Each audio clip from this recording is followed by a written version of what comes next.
Pemirsa, perketat libur Nataru, pemerintah Kabupaten Kepulauan Talaut akan menerapkan kebijakan PPKM level 3 di Kabupaten Talaut.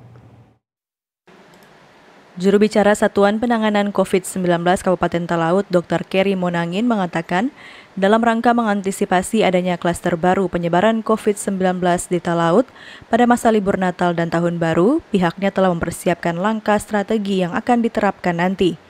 Hal ini dilakukan pihaknya dengan menyikapi edaran yang telah dikeluarkan Menteri Koordinator Bidang Pembangunan Manusia Republik Indonesia tentang kebijakan penerapan PPKM level 3 di semua provinsi di Indonesia, baik yang berstatus PPKM level 1 dan PPKM level 2. Dalam mengantisipasi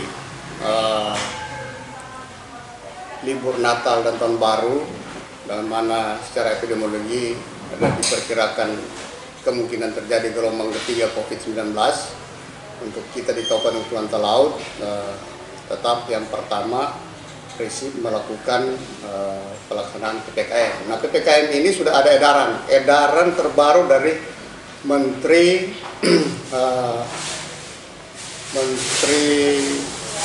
Pembangunan Sumber Daya Manusia.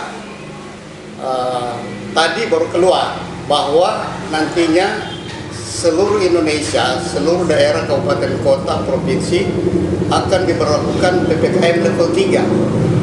PPKM level 3 pada mulai tanggal 12 sampai tanggal 24 Desember sampai dengan tanggal 2 Januari. Itu mengantisipasi. Ia menambahkan untuk capaian vaksinasi COVID-19 di Kabupaten Talaut baru mencapai angka 57%, yang masih membutuhkan kurang lebih 13% untuk mencapai target yang telah ditetapkan. Pihaknya saat ini terus bekerja sama dengan pihak TNI, Polri, dan juga Puskesmas untuk melakukan vaksinasi di sejumlah wilayah yang ada di Kabupaten Talaut.